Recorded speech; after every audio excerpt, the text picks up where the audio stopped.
All right, welcome back from that break. We're still on Global Morning, and this time we're shifting gear to the next talking point, still talking security matters, as we look at the issue of Simon Ekpa, who has been arrested and currently in Finland, who will be extradited back to Nigeria. We're still talking with Global Television's security and political analyst in the person of Ibrahim Abubakar, who's been giving us deep knowledge, insight as regards, first of all, the issue of state policing and the cost implications of what Nigeria is trying to get herself into.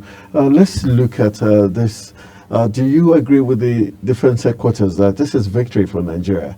The final arrest and impending extradition of Simon Ekpa back to the country. Do you think it's going to give the needed impact, especially in the people of the Southeast, the sit-at-home phenomenon and other issues? And do you also believe it's going to quicken the release of Nnamdi Kanu? Well, let me come to the subject of Simon Ekpa. You build a forest. You allow one entity to build a forest, and now the forest is wide enough to accommodate a lot of people, a lot of trees and vegetation, and you're coming now to tell me because you cut one tree down, it is congratulations. Well, I can congratulate defense. One person has been given instruction of sit at home for several months and years now. And nothing has been done by the defense to contain ESN, iPod, all this while having confrontations with them. And the person is in Finland giving instruction here in Nigeria, and everybody obeys that instruction. They have built a pillar wider than what the defense think. So the arrest of Simon Ekpa, to me, is not going to do anything because they have another person to take over. Nnamdi Kanu was there. When he was arrested, did he stop the movement of iPod? There is, in security, we have what we call conflict resolution. Okay. In security, we have crisis management. How many people have been trained on crisis management? These are just things that they are internal conflicts. In conflict management, there is the right to negotiation or right to abridge, right to suggestions, right to management, right to administration, right to protection. So you can call somebody to protective custody. Okay. And at the end of the day, the person goes without any, and before you know, you get the needed results. Okay. To me, I was thinking that by keeping Nnamdi Kanu in detention, by now, they will have getting the needed results, extract what they need to extract from him, and go. But yeah, what we do here is we bring people to detention who are supposed not to be relevant, and we make them relevant. We have made a lot of people who are not supposed to be relevant to the scheme of things to become so relevant and so popular. They become cult heroes. Yes.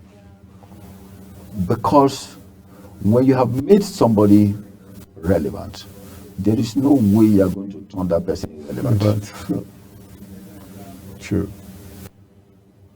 We would have made this iPod thing insecurity is supposed to have gone long ago underground. But we also blow the trumpet for the people, for some people, and add band and guitar to it. So, and you don't want the people to dance to the music.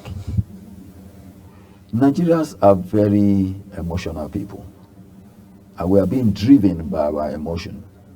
Even the security arms, all the security arms are not even trained on emotional intelligence.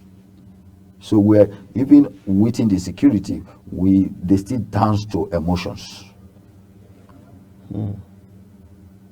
And that is why somebody can come here and said, but this was done to me because I'm a Muslim. This was done to me because I'm a Christian.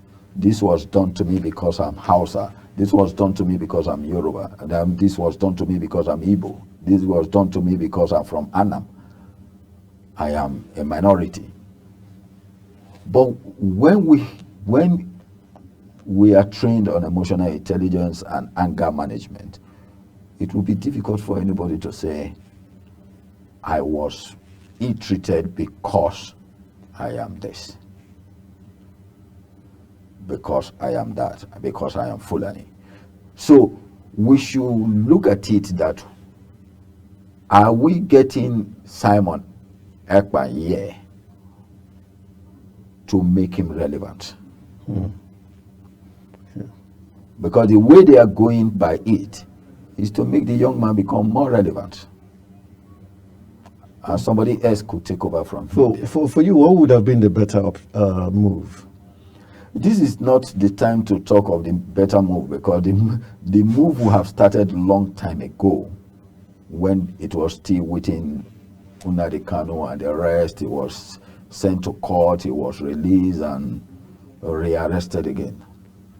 Those issues would have been treated even before his first release and rearrest.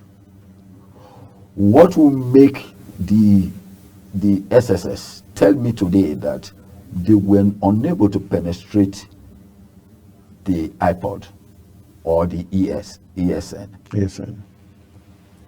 If the security network cannot penetrate and hijack the iPod and hijack ESN, then we have no security. And that is why I continue to say we don't have security. The people who are in charge of our security don't know what to do. They are not managers and administrators. Okay, let's look at, because you raised a very interesting angle, talking about bringing him down to Nigeria is likely to make him a bigger figure, and also someone else might take over. At the end of the day, if he's brought, is there a way we can re-manage this issue now that it's obvious he's likely to be brought into the country? If we know what to do, why not? It's not an island. You're talking about bringing him into custody and probably extracting something and letting him go. Could that be another option in order not to further? There is nothing. He called himself the Prime Minister of iPod or the Prime Minister of Biafra. Whether he's a Prime Minister of Biafra, Prime Minister of this, to me, it's irrelevant. As a security professional, is irrelevant. Whatever he called himself is irrelevant. He was not even in Nigeria. He was in Finland, telling us that he's the Prime Minister of indigenous people of Biafra, or is the Prime Minister of Biafra. That I care less about that. What I know is that this is Nigeria. Are we going to doctrinate him? Are we going to rebuild him? Are we going to restructure him? Are we going to talk to his mind? So the organ of managing the situation is the best organ. If we cannot infiltrate into them, then we don't have anything to discuss about it. Okay, now IPOB has already come out to disown him, and he's also been accused of being one of those who technically, implicated or set Nnamdi Kanu up. Do you think when IPOB was proscribed, that was also another wrong action by the Nigerian government?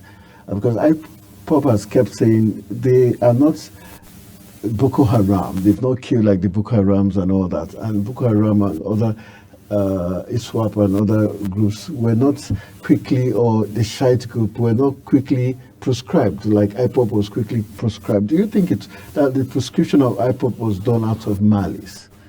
No, it is not out of malice.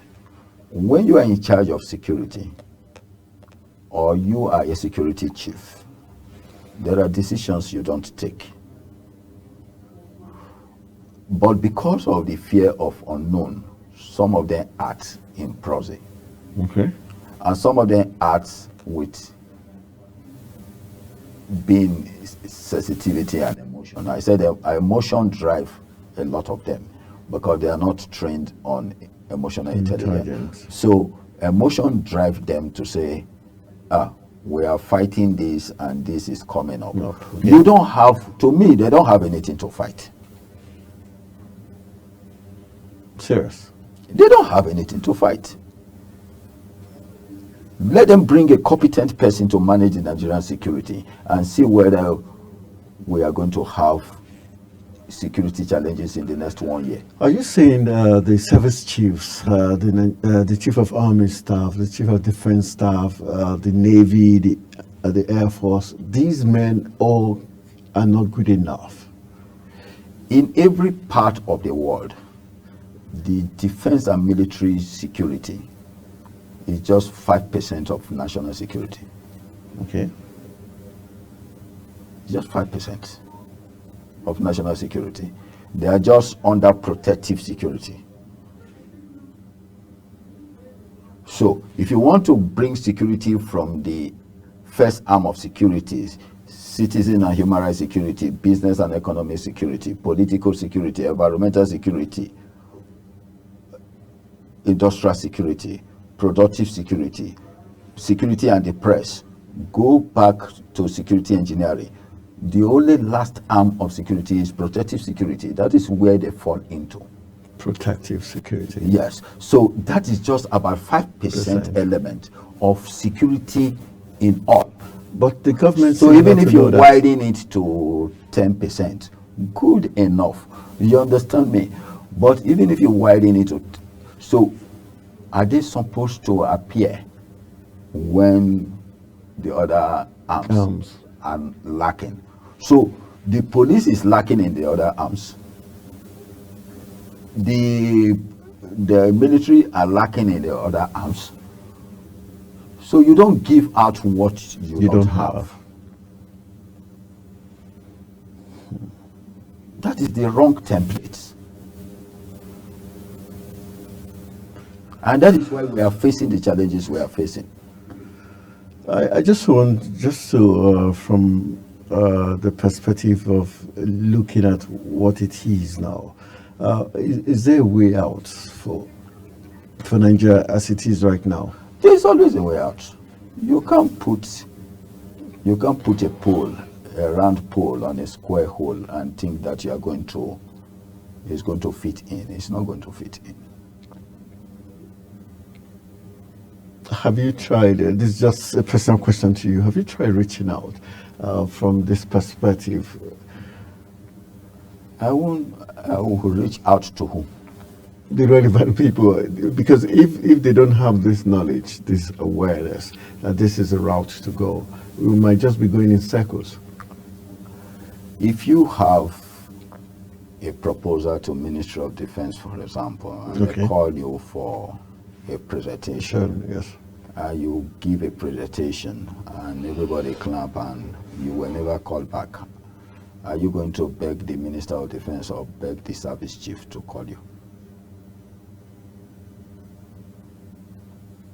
No, are you going to beg them to call you? Does this now tell us what the former president, head of state, did say, that when insecurity festers for more than 24 hours, the government and relevant people are aware and have a hand in it?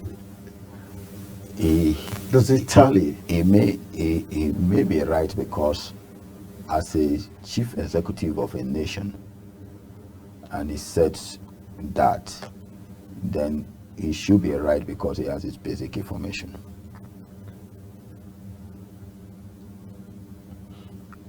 I won't say he's wrong, because he is the chief executive officer and he represents the whole nation.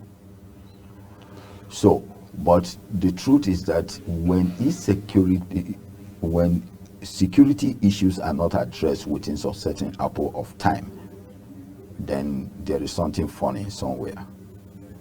It is either, I have said it here, lack of knowledge, ignorance, or non-adequate informations.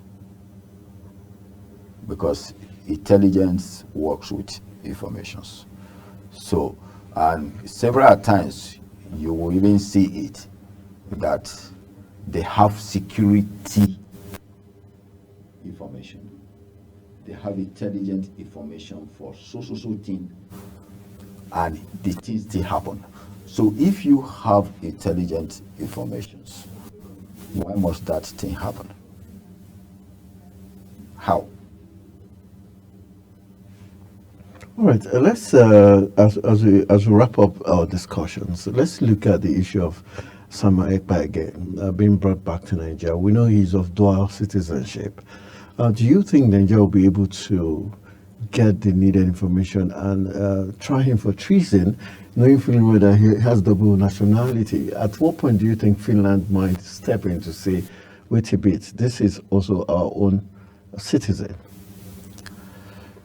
When you accuse somebody with dual citizenship, if it was not dual citizenship, I don't think even Finland will allow him to come here. Okay. Because one, he'll be their citizen only. Yeah, when Okay. last did he visit your country? Will have come in. And if he visit your country such time, when was this propagated? So time. So we cannot release him because it is not. Doesn't tally. Yeah, it doesn't tally at all. Why they are going to release him is because he has dual citizenship. And in so doing, you have to also look at the diplomatic treaty between okay. Nigeria and Finland. Okay. Remember, the Finland embassy will go through all the processes. The investigation process, to even if you charge him to court, they are going to be there to witness everything that is going through. And you know they have a way they compensate their citizens. So they may allow him go through some days and they will come in later when they know that the Nigerian government is compromising some issues. They will not allow him be. No matter what you do, they are going to send their intelligence officers to witness every detail of what. So we have to be very careful in addressing this because it has become a diplomatic issue. Sure. So if we are here saying that it's victory, it's congratulations and all these things, we have to also be very careful that we are dealing with somebody that has dual citizenship, and the intelligent corps will be here. And we have to be very strong and very intelligent and very upright in what we do because they have more superior technology. Yeah, to extract our destiny. Remember, it's under their custody now. They are going to peruse. They are going to profile him. They are going to have discussions with him before ever extraditing him to Nigeria. So he's not just there as on Tea Party. As far as they are concerned, he has not committed any offense against their nation. So how many Nigerian intelligence officers are there with him to also see how the process in Finland is going? How they peruse, how they profile him in Finland. Do we have intelligence officers with him there? The answer is no. And you should also know that whether we like it or not, we have covered and uncovered. And don't look at it that the Finland authority cannot make Simon Ekpa one of their agents through this process. So, and extract information from Nigeria. So we have to be careful for national security. They don't know what they are doing. That is why I said they don't know what they are doing.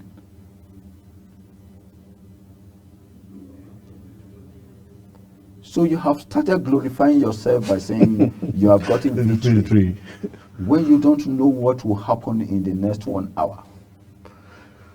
You really don't take anything to indoctrinate somebody and bring him here and do all the activities. Today, people talk of Stella Dadavo and even name street for her to have achieved victory. What victory? For committing suicide? Did she know that Patrick Sawyer was coming, Professor Patrick Sawyer was coming to Nigeria? How did the information come in? How did the intelligence in the airport know? So why glorify Stella, who was called and she decided to commit suicide because she wanted to prove that she's a professional? But that is the kind of system we have here. Up to today, up to this moment, they did not know who pointed to Patrick Sawyer. How did Ebola did not come to Nigeria and hit us drastically?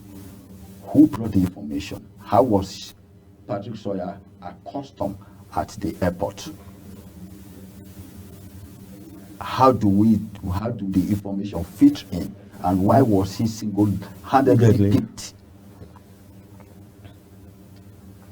Stella Dadavo was in Yaba when they called them to come and see and test what was happening. To verify the information gathered. Was the person compensated? Do they know the person up to today? But they celebrate. They stop Stella Dadavo. Go and kit up. Go and kit up before you meet this man. He said, "Are you a medical practitioner? Get out and let me go in." And she went in without kitting, and she died, and everybody starts celebrating Stella Dadavo. But the person who gave the information till the flight landed in Nigeria, the person who picked on Patrick Sawyer, the person who caged him into one place, the person who did all that till they call the disease control unit, the NCDC, yes, to come in, led by Dr. Stella Dadavo. Nobody called the name up to today. Which is wrong. So, but they started celebrating somebody who was not a participant, who did not even do anything about it, who don't even know anything, whether he was carrying anything, whether Patrick Sawyer was carrying anything or not, who cannot even identify Patrick Sawyer, who was sitting in her duty post in Yaba. So these are the things, and it's so pathetic that we get some things so wrong here, and we celebrate them. All right. This is going to be my last question to you. Let's see. Do you think at a point Finland might decide if, for instance, he's found guilty and he's supposed to serve time, jail time? Will it be right for Finland to request that he serves jail term in Finland rather than in Nigeria? Okay, let me tell you where the issue of jail time and jail, I don't know. I don't want to go into judiciary issue. One, we have all had it here that IPONT said is not their member. Does it change the complexion of the case? Very well. IPONT has said it's not their member. So you can only charge him for impersonating IPONT. Two, being a member means that being non-member is that it's not the architect of sit home. So somebody, phenomenon in the southeast. Yes, so somebody is doing the sit home, maybe just using his name. You understand me? So meaning that he cannot give any instruction to The Eastern Security Network. Security Network. Yeah. 3, he has no executive power or any power at all in airport to give any instruction. So on what privy are you going to charge him now? And he can also deny that his name was just being used, since he's not an airport member. But he has said it out there that he's seeking for the separation of Biafra from Nigeria. You see, he's saying it out there. Did he say it in Finland? Yes, he did. Which press addressed that issue? Because I know the Finland authority, they will not allow any press to interview him, as far as it's under Custody. Yes. So if anybody tell me that the Finland authority has allowed press briefing from Simon Ekpa, I will tell the person, please take your story back. Because the Finland authority that are trained will not, on something that has to do with diplomatic security, they will never allow any press interview. That such information will go to the public. You understand me? So all I know is that because they are trained on security and press and security, so they will not allow such interview. So anybody giving me that information, I will tell the person, please, was it after the arrest or before the arrest? And if he said after the arrest, I will say no. And that is why I said he's in their custody. Is there Nigerian security intelligence around that vicinity to nurture and to see what in details what the Finland security and him are doing? The answer is no.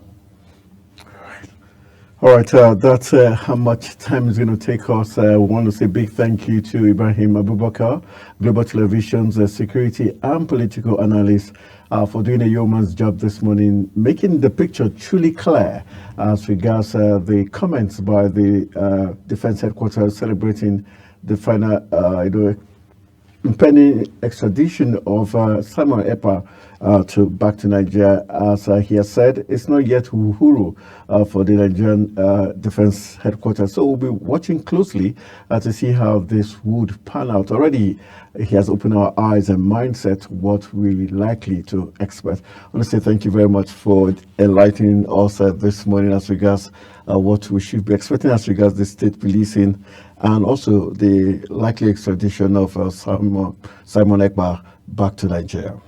Thank you very much for taking me this morning. All right, that's how we're going to call it a wrap on this discourse segment. We'll go for a quick break. When we return, we'll be hitting our button for the last talking point. Then we'll be calling it a wrap. Stay with us.